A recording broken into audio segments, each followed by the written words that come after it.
तो चलिए शुरू करते हैं आज की हमारी कहानी। आरती हसीन लड़कियों में से एक थी। जब से मैंने देखा था उसे देखते ही अपना दिल हार बैठा था। मैं उससे शादी करने के लिए मचल उठा और उसके घर रिश्ते भेजने शुरू कर दिए। आरती के माँ बाप ने भी इस रिश्ते में ज़्यादा समय नहीं की और जल्दी से ही इस रिश्ते को हाँ कर दिया। मैं बहुत खुश था, लेकिन आरती की कुछ शर्तें थी जो मुझे बाद में मालूम हुई। एक शर्त तो ये थी कि शादी का फंक्शन सुबह 8 बजे होगा। आरती की बाकी और शर्तों को जानने का मुझे कोई शौक नहीं था और ना ही मैं उन्हें जानना जरूरी समझा। आरती ने मुझसे कहा भी था कि कोई शर्तें को जानना तुम्हारे लिए ज़रूरी है, लेकिन मैं उसके इश्क में इस कदर पागल हो चुका था कि मैंने उसकी बातों पर कोई ध्यान नहीं दिया। मेरे लिए यही बहुत था कि मैं जिससे प्यार करता हूँ उसी से मेरी शादी हो रही है। मैं जानता था कि आरती से शादी करके मैं कभी नहीं पछताऊंगा। फिर कुछ दिनों बाद आरती से मेरी शादी तय हो गई। आरती के साथ मेरी शादी हो रही है, ये सोच सोच कर मैं फूले नहीं समा रहा था। आरती इतनी खूबसूरत है कि कोई भी उसका दीवाना हो सकता था। आखिरकार शादी का दिन आ गया और मेरी शादी हो गई और मैं उसे विदा करा करके अपने घर ले आया। रात के 3 बजे आरती को मेरे कमरे में पहुंचा दिया गया। आरती को देखने के लिए मेरा दिल बेचैन हो रहा था। मैं कमरे में पहुंचा और सुहाग की सेज पर बैठकर कीमती हीरे की अंगूठी आरती के उंगली में पहना दी। उसने मेरा शुक्रिया अदा की। मैंने जैसे ही उसका घूंघट उठाने के लिए हाथ बढ़ाया, उसने मेरे हाथ पकड़ ली और कहा, रुक जाओ, मेरी बाकी शर्तें सुन लो। अगर तुम्हें मंजूर है तो ठीक है, नहीं तो तुम मुझे अभी इसी वक्त तलाक दे सकते हो। आरती के मुंह से ऐसी बातें सुनकर मेरा दिल बैठ गया। मेरे दिल को कुछ होने लगा। मैं बोला, आरती, औरत होकर तलाक की बात अपने मुंह से कैसे कर सकती हो? मेरी बात सुनकर आरती बोली, मुझे इस बारे में कुछ नहीं पता। मैं जैसा कहती हूँ वैसे तुम्हें करना पड़ेगा और जो शर्त मैं तुम्हें बताने वाली हूँ, यह शर्तें बहुत ही आसान हैं। और वह शर्त यह है कि रात को तुम कभी भी मेरा चेहरा नहीं देखोगे, चाहे कितना भी ज़रूरी काम क्यों न हो, तब भी तुम मुझे रात में नहीं देखोगे और ना ही रात को मैं किसी से मिलूंगी। अंधेरा होते ही मैं अपने कमरे में आ जाया करूंगी। तुम चाहो तो रात को अंधेरे होते ही मेरे कमरे में मेरे साथ आ सकते हो, नहीं तो बाहर घूम फिर कर सकते हो। तुम्हारे लिए कोई पाबंदी नहीं है। अपनी पत्नी के मुंह से अजीब से शर्त सुनकर मैं हैरान रह गया था। मैं बोला, आरती, ये क्या बेतुकी बातें कर रही हो? ये कैसी अजीब सी शर्त हैं? अगर तुम मुझे इस शर्त की वजह बता दोगी तो मैं तुम्हें वादा करता हूँ कि मैं तुम्हें रात को तुम्हारा चेहरा कभी नहीं देखूंगा, लेकिन बिना किसी वजह से मैं तुम्हारा चेहरा रात को क्यों ना देखूं? अगर मैं तुम्हारा यह चांद सा चेहरा नहीं देखूंगा तो मुझे चैन कैसे आएगा? मुझे लगा था कि आरती की कोई अदा है, शायद वह मेरे साथ कोई मजाक कर रही है, लेकिन वह तो बहुत सीरियस थी। आरती बोली, अगर तुमने रात को मेरा चेहरा देखा तो मैं फिर सुबह को ही तुमसे तलाक ले लूँगी। आरती की बात सुनकर मेरे होश हवास गुम हो गए। समझ में नहीं आ रहा था कि क्या करूं। फिर मैंने सीरियस होते हुए कहा, ठीक है, तुम जैसे खूबसूरत बीबी का मिल जाना ही बहुत है। मैं रात को तुम्हारा चेहरा नहीं देखूंगा। अगर तुम कहो तो दिन को भी तुम्हारा चेहरा भी नहीं देखूंगा। खैर, यह एक जज्बाती कदम था जो मैंने उस समय आरती की मोहब्बत में उठाया था, क्योंकि बाद में शादी के एक हफ्ते में ही मुझे मालूम हो गया कि यह शर्त निभाना कितना मुश्किल है।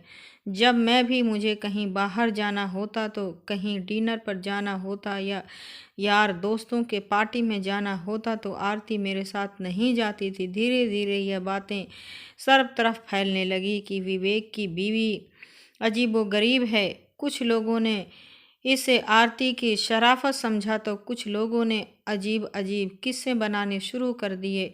मैं बहुत ज़्यादा तंग आ चुका था। अब तो आरती ने अजीबोगरीब हरकतें करनी शुरू कर दी थी। उसने हमारे कमरे में सारी लाइट्स खराब कर दी थी और उन्हें कमरे से बाहर निकाल दिया। मैंने कहा, आरती ये क्या हरकत है, यह सब क्यों कर रही हो? तो वह बोली, मैं ऐसा इसीलिए कर रही हूँ क्योंकि रात को कहीं तुम गलती से लाइट ऑन ना कर दो और कहीं मेरा चेहरा ना देख लो। आरती की ऐसी हरकतें देखकर अब मेरा शक यकीन में बदलता जा रहा था कि जरूर कुछ न कुछ बात है। आखिर आरती के चेहरे में ऐसी क्या बात है जो रात को मैं उसके चेहरे को नहीं देख सकता। लेकिन हम दोनों जो वादा हुआ था, मैं उस वादे पर अटल था। एक रात आरती बहुत ज़्यादा परेशान थी। वह कभी अंदर जाती तो कभी बाहर आती, कभी कमरे में इधर उधर टहलने लगती, कभी मुंह पर हाथ रखती और कभी हाथ पर उठाकर प्रार्थना करने लगती। मैं समझ तो गया था कि आरती बहुत ज़्यादा परेशान है, लेकिन मैंने उसे कुछ पूछा तो नहीं। मैं आरती की एक हरकत पर ध्यान रखता था।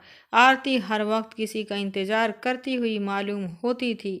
हर वक्त उसकी नज़रें गेट पर रहती या फिर फ़ोन पर रहती। फ़ोन आता तो भागकर फ़ोन उठाती और हल्की आवाज़ में बात करने लगती, लेकिन हम दोनों के बीच शक जैसी कोई चीज़ नहीं थी। इसीलिए मैंने उसकी बातें सुनने की कभी कोशिश नहीं की। लेकिन एक दिन मैंने चेक किया तो मुझे पता चला कि आरती किसी नए नंबर पर बात करती है। जिस नंबर पर वह बात करती है वह उसके मायके का नंबर नहीं था। उसी नंबर पर मैंने कॉल किया तो दूसरी तरफ से कोई मर्दाना आवाज़ आई थी। मैं सदमे की हालत में वहीं सोफे पर बैठ गया। मेरा तो चैन सुकून सब लुट गया था। मेरी बीवी खूबसूरत थी, लेकिन खूबसूरत नहीं थी। आज मुझे पता चला कि शायद वह मुझसे प्यार नहीं करती, किसी और से प्यार करती है। फिर मैंने सोचा, डायरेक्ट आरती से बात करने से अच्छा है कि मैं खुद ही मामले के तह तक पहुंचूं। जब मेरा पूरा मामला खुल जाएगा तो ये भी बात सामने निकल कर आएगी कि मैं रात को आरती का चेहरा क्यों नहीं देख सकता। दिल में पक्का फैसला करते हुए उठ खड़ा हुआ। अगले दिन रोज की तरह मैं जल्दी घर आ गया। उस समय भी आरती घर में इधर उधर बेचैनी से टहल रही थी। मुझे देखती वो हैरत से बोली, आप इतनी जल्दी कैसे आ गए?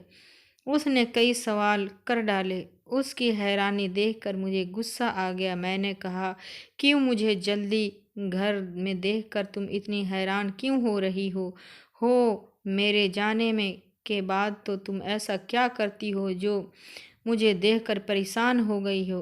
वो बोली, नहीं ऐसी कोई बात नहीं थी, मैं तो इसीलिए पूछ रही थी कि आपकी तबीयत तो ठीक है।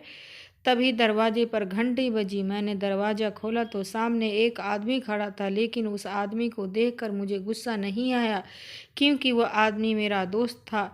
इंस्पेक्टर की वर्दी में खड़ा मेरा दोस्त अमित था। अमित को सामने देखकर मेरा गुस्सा शांत हो गया। हम दोनों एक दूसरे को काफ़ी समय से जानते थे और हमारा आपस में बातचीत भी होती रहती थी, लेकिन काफ़ी अरसे से मेरी अमित से कोई मुलाकात नहीं हो पाई थी। मुझे ये तो पता था कि विक्रम अमित हमारे इलाके में इंस्पेक्टर है, लेकिन कभी उससे मिलने का समय ही नहीं मिल पाया। अचानक अमित को अपने सामने देखकर मुझे बहुत हैरत हुई, लेकिन अमित को मुझसे ज़्यादा हैरत नहीं हुई थी। वह आराम से मेरे गले मिला और बोला, कहाँ थे यार, काफ़ी दिनों से मुलाकात नहीं हुई। मैंने कहा, हाँ यार, बस काम में बिजी था। यह कहते हुए उसे मैं ड्राइंग रूम में ले आया, लेकिन मुझे हैरत हो रही थी कि अमित को कैसे पता चला कि मैं यहाँ रहता हूँ। फिर मुझे याद आया कि नहीं, अभी तो आरती किसी का इंतज़ार कर रही थी और उसी वक्त डोरबेल बजी थी। तो क्या आरती अमित का इंतज़ार कर रही थी? मैंने अमित से यही बात कही कि तुम्हें कैसे पता चला कि यहाँ मैं रहता हूँ? तो वह बोला कि हम पुलिस वाले हैं और हमें अपने इलाके का हर इंसान के बारे में पता होता है कि वह कहाँ रहता है, कैसे रहता है। अमित की बात से मैं सहमत तो नहीं हुआ, लेकिन यहाँ पर मेरा शक और बढ़ गया। मुझे शक हुआ कि जरूर आरती अमित का इंतजार कर रही थी। अमित और आरती के बीच जरूर कुछ न कुछ रिश्ता है। मैंने अपने दिल में सोचा, अगर मेरी बीवी आरती मुझे धोखा दे रही है तो मैं भी आरती के साथ कुछ ऐसा करूँगा जो वो जिंदगी भर याद रखेगी। कुछ ऐसा करूँगा जो उसने सपने में भी नहीं सोचा होगा। फिर मैं अपने मन ही मन में दूसरी शादी की प्लानिंग करने लगा, लेकिन मैंने आरती पर कोई भी बात जाहिर नहीं होने दी। जो भी बात होती मैं अपने दिल ही में रखता। वहाँ पर किसी भी तरह की कोई बात नहीं होती तो उसके सामने हमेशा नॉर्मल ही रहता। अब मेरा अगला कदम यही था कि रात को मुझे आरती का चेहरा देखना है। अगर रात को आरती का चेहरा देख लेता तो अमित वाली समस्या भी सुलझ जाती। कमरे का बल्ब तो आरती ने खराब कर ही दिया था, इसीलिए मैंने अपने पास एक छोटी सी टॉर्च रख ली। आरती कमरे में दाखिल हुई। वो सोने के लिए बेड पर लेटी। मैंने उसके बाजू को कसकर पकड़ लिया जिससे कि वह भाग ना पाए। उसके बाजू को कसकर पकड़कर मैंने उसके चेहरे पर टॉर्च जलाई। उसके चेहरे पर रोशनी पड़ते ही मेरी चीख निकलते निकलते बची। हैरत की वजह से मुझे बोला भी नहीं जा रहा था। हिम्मत करके मैं बोला, आरती तुमने ऐसा क्यों किया मेरे साथ? इतना बड़ा धोखा। मैं तो तुमसे इतनी मोहब्बत करता था, फिर तुमने मेरे साथ ऐसा क्यों किया? मैंने नफरत से आरती की तरफ देखा। आरती का चेहरा एकदम सफ़ेद पड़ गया था। बोली, भगवान के लिए एक बार मेरी बात सुन लो। तुम्हें मेरे ऊपर जो शक है वो शक दूर हो जाएगा। पहले मेरी बात सुन लो। वह रोते रोते मेरे पैरों में बैठ गई और माफ़ी मांगने लगी। मैं चाह कर भी आरती को धुतकार न सका। मैं भी उसके पास बैठ गया और मैंने कहा, बताओ, सारी सच्चाई बताओ।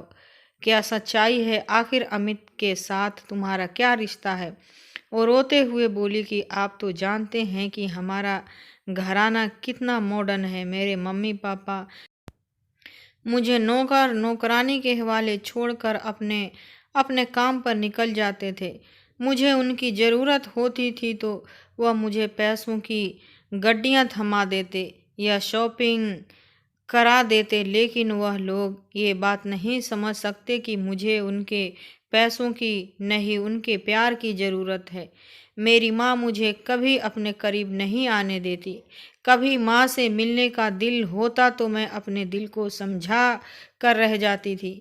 मेरी माँ ने मुझे मना कर दिया था कि मुझसे मिलने ऑफिस में मत आना। जब भी आओ तो पहले फ़ोन कर देना, क्योंकि ऑफिस में मुझे 1000 काम होते हैं। एक दिन माँ से मिलने को बहुत बेचैन थी। सोचा फ़ोन करने से क्या फ़ायदा और ज़्यादा देर हो जाएगी, इसीलिए मैं बिना फ़ोन किए ही माँ से मिलने उनके ऑफिस चली गई। जैसे ही ऑफिस के अंदर कदम रखा तो मेरी रूह फना हो गई, क्योंकि मेरी माँ किसी और के साथ रंगरलियाँ मना रही थी। अपनी माँ का यह रूप देखकर मुझे अपनी माँ से नफ़रत हो गई और मैंने इसका बदला कुछ इस तरह लिया। मैंने खुद ही नाइट क्लब में जाने लगी, अपने अंदर की उदासी को ख़त्म करने लगी। मैं पूरी पूरी रात घर से बाहर रहती। मेरे माँ बाप को पता भी नहीं होता कि उनकी बेटी क्या कर रही है। ऐसा करके मैं अपने दिल को सुकून पहुंचाना चाहती थी, अपनी माँ से बदला लेना चाहती थी, लेकिन मैं नहीं जानती थी कि ऐसा करके मैं खुद को नुकसान पहुंचा रही हूँ। मैं यह काम अपने दिल को तसल्ली के लिए करती थी, लेकिन मेरे दिल को सुकून नहीं मिलता था। एक रात मैंने इस कदर नशा कर रखा था कि मैं अपने होशो हवास खो बैठी। मैं इस कंडीशन में पहुंच गई थी कि जहां पर आकर लड़कियां अपनी इज्जत खो देती हैं, लेकिन इस मामले में मैं खुशकिस्मत हूँ, क्योंकि मेरी इज्जत बची रही। क्योंकि जब मेरी आँख खुली तो मैं अकेले बिस्तर पर लेटी हुई थी। मेरे बिस्तर पर मेरे अलावा कोई नहीं था। कमरे में भी कोई नहीं था। कमरे की सजावट से लग रहा था कि किसी शरीफ लड़के का कमरा है। थोड़ी देर में वह लड़का आ गया जिसका वह कमरा था और उस लड़के को देखकर मैं समझ गई कि ये लड़का वाकई शरीफ है, क्योंकि उसके चेहरे पर दाढ़ी थी और उसकी नज़रें झुकी हुई थी। वो लड़का मुझसे बोला कि मैं किसी काम की वजह से रात नाइट क्लब में गया था, वहाँ पर आपको बेहोश पाया तो आपका ख्याल रखते हुए आपको अपने घर ले आया। अब आप ठीक हैं ना? चलो मैं आपको आपके घर छोड़ दूँ। मुझे उस लड़के से बेहद नफ़रत महसूस हुई। दाढ़ी वालों से तो मुझे वैसे भी बहुत नफ़रत है। और फिर मेरी माँ का चेहरा भी मेरे सामने आ गया। फिर मुझे और भी ज़्यादा नफ़रत होने लगी, क्योंकि मेरी माँ भी शरीफ होने का ढोंग करती थी लेकिन शरीफ नहीं थी।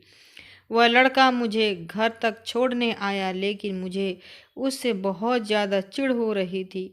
मैंने उसका शुक्रिया भी अदा नहीं किया और गेट से ही वापस लौटा दिया। मेरी ज़िंदगी रूटीन पर वापस आ चुकी थी, लेकिन वह लड़का मेरा अब भी पीछा करता। मैं जहाँ भी जाती वो लड़का मेरे पीछे पीछे आता। एक दिन मैं उसे कहा कि तुम मेरा पीछा क्यों करते हो? तो मुस्कुराते हुए बोला, आप मुझे बहुत अच्छी लगती हो, मुझे आपसे प्यार हो गया है। उसकी बात सुनकर मुझे बहुत गुस्सा आया। मैंने उसे कहा, तुम्हारा दिमाग तो ठीक है, तुम्हारी हिम्मत कैसे हुई मुझसे ऐसी बातें करने की? मैंने उसे डांट कर भगा दिया, लेकिन उस लड़के ने मेरा पीछा नहीं छोड़ा। मैं जहाँ जहाँ जाती लड़का मेरे पीछे पीछे आता। अब तो मेरी सहेलियों ने भी मजाक उड़ाना शुरू कर दिया था। एक दिन मेरी सहेलियां कहने लगी, लड़के से पीछा छुड़ाओ, देखो तो कितना अजीब लगता है। अगर ऐसा ही चलता रहा तो हम सब भी तुमसे बात करना छोड़ देंगे। मेरी सहेलियां भी भड़काने पर मैंने उस लड़के से बदला लेने की ठान ली। एक बार जब मेरा पीछा कर रहा था तो मैंने उस लड़के से कहा, देखो अगर तुम मुझसे मोहब्बत करते हो तो तुम्हें वही करना होगा जो मैं कहूँगी। मैं तुम्हें आजमाना चाहती हूँ कि तुम मेरी मोहब्बत में क्या कर सकते हो। मैंने उसे एक जगह का नाम बताया कि वहाँ पर मुझसे मिलने आ जाओ, और वहाँ पर मेरी सहेलियों को अपनी बहादुरी का नमूना दिखाना। वह मान गया। अगले दिन को लड़का मेरी बताई हुई जगह पर आ पहुंचा। मुझे हैरत हो रही थी कि वह लड़का मेरी मोहब्बत में कहाँ तक पहुंच गया है कि वह मेरी सारी बातें मान रहा था। मैंने पहले ही पुलिस को कॉल कर दिया था। जैसे ही वह लड़का मेरे करीब आया, पुलिस वालों ने आकर उसे दबोच लिया और उसे घसीटते हुए अपने साथ ले गए। जब पुलिस वाले उसे जीप में डाल रहे थे तो उसकी आंखों में आंसू थे और वह मेरी तरफ ही देखे जा रहा था। मेरे दिल को कुछ हुआ, लेकिन फिर मैंने खुद को नॉर्मल कर लिया। मैं और मेरी सहेलियां खिलखिलाकर हंस रहे थे कि एक लफंगे लड़के को हमने सजा दिलवा दी। अगले दिन मेरी सहेलियों ने कहा कि यार, उस मजनू को जाकर देखो तो आओ कि उसका क्या हालत है। सहेलियों के भड़काने पर मैं उस लड़के को मिलने के लिए थाने पहुंची। जैसे ही मेरी नज़र उस लड़के पर पड़ी, मेरा दिल धक से रह गया। पुलिस वालों ने मार मार कर उसका बुरा हाल कर दिया था। उसके सर से खून बह रहा था, आंखों के पास भी चोट लगी हुई थी, होंठ भी सूजे हुए थे। मुझे उस लड़के पर बहुत तरस आया, लेकिन फिर मैंने खुद को संभाल लिया। मुझ पर नज़र पड़ते ही उस लड़के की आंखों में मोटे मोटे आंसू आ गए। मुझे देखकर वह बोला। उस लड़के ने आसमान की तरफ देखते हुए कहा, मैंने अपना मामला ऊपर वाले पर छोड़ दिया है। तुमने मेरा चैन लूटी, तुमने मेरी जिंदगी बर्बाद की। मैं भी तुम्हें बद्दुआ देता हूँ कि तुम्हारी रातें भी सुकून से नहीं गुजरेंगी। तुम भी हर रात दर्द से गुजरोगी और हर रात मुझे याद करके तड़पोगी। उसकी बद्दुआ से मेरा दिल दहल गया, लेकिन मैंने ज़्यादा परेशानी का इजहार नहीं किया। मैं सुबह 8 बजे उस लड़के से मिलने गई थी। हम सब सहेलियों की आदत थी कि हम रात भर जागते थे और दिन को सोते थे। मैं उस लड़के से मिलकर वापस आ गई और अपनी सहेलियों के साथ को खूब मौज मस्ती करने लगी। उस लड़के को बिल्कुल भूल गई थी। दोपहर को आकर मैं सो गई, लेकिन जब शाम को मेरी आँख खुली तो मुझे अपने चेहरे पर जलन सी महसूस हुई। धीरे धीरे ये जलन बढ़ती गई और रात होते होते मेरे चेहरे पर भयानक जलन होने लगी। मैंने खुद का चेहरा शीशे में देखा तो मेरी चीख निकल गई। मेरा चेहरा इतना ज़्यादा बदसूरत हो चुका था कि मुझे खुद से ही नफ़रत होने लगी थी। मैंने अपने चेहरे पर मास्क लगाया और उसी समय डॉक्टर के पास गई और डॉक्टर से दवा लेकर आई। चेहरे पर मैंने दवा लगाई, थोड़ा सुकून मिला, फिर मैं सो गई। सुबह उठी तो मेरा चेहरा बिल्कुल साफ था। मैंने सोचा चलो अच्छा हुआ कि इस बीमारी से मुझे छुटकारा मिल गया, लेकिन शाम होते होते मेरे चेहरे का फिर से वही हाल हो गया। मैं जलन के मारे तड़पने लगी। मैं फिर डॉक्टर के पास गई और उसे बहस करने लगी कि तुमने मुझे गलत दवा दे दी है। मैंने दूसरे डॉक्टर से दवा ली, लेकिन कोई फ़ायदा नहीं हुआ। रात को मेरे चेहरे पर भयानक जलन होती और मेरा चेहरा बहुत ज़्यादा बदसूरत हो जाता था। बहुत ज़्यादा दाने मेरे चेहरे पर आ जाते थे। सुबह होते होते ठीक हो जाते। मैंने कई डॉक्टर बदल डाले, लेकिन कोई फ़ायदा नहीं हुआ। अब मैं समझ गई कि उसी लड़के की बद्दुआ का असर है। मैं उस लड़के को खोजने लगी कि काश वो लड़का मुझे मिल जाता तो मैं उससे माफ़ी मांग लेती कि पता नहीं वह लड़का किस हाल में होगा। अमित को मैंने इसीलिए संपर्क किया था जिससे कि अमित उस लड़के को ढूंढकर मेरे सामने लाए और मैं उससे माफ़ी मांग सकूं, लेकिन अमित अभी तक उस लड़के को पता नहीं लगा पाया है। पता नहीं वह लड़का कहाँ गया। आरती के मुंह से यह सारी कहानी सुनकर मैं हैरान रह गया था। एक मासूम सी दिखने वाली लड़की से क्या क्या कर सकती है, मैं सोच भी नहीं सकता था। चेहरे से इतना मासूम और अंदर से इतनी खतरनाक। मैंने आरती के चेहरे की तरफ देखा। उसका चेहरा इतना ज़्यादा बदसूरत था कि देखा नहीं जा रहा था, और यह तकलीफ़ वो हर रात झेलती थी उसके कर्मों की सज़ा थी जो उसे मिल रही थी। लेकिन अब आरती से मेरा एतबार उठ गया था। अब शायद ही मैं कभी आरती से मोहब्बत कर सकूं। अब मैं रात को उसका चेहरा नहीं देखता हूँ, क्योंकि मुझे में हिम्मत नहीं बची है उसका चेहरा देखने के लिए। लेकिन एक अधूरापन सा लगता है, एक खालीपन सा लगता है मेरी ज़िंदगी में। कभी कभी सोचता हूँ कि दूसरी शादी कर लूँ, लेकिन फिर सोचता हूँ कि भगवान तो आरती के कर्मों की सज़ा उसे दे रही है। फिर मैं क्या चीज़ हूँ जो उसे उसके कर्मों की सज़ा दूँ। हो सकता है वह लड़का कभी मिल जाए और आरती को माफ़ कर दे, तो शायद उसकी सज़ा कम हो जाए। मैं उस दिन का इंतज़ार कर रहा हूँ कि शायद मेरी ज़िंदगी में खुशियाँ वापस लौट आए। अगर आपको हमारी कहानी पसंद आई हो तो वीडियो को लाइक करें।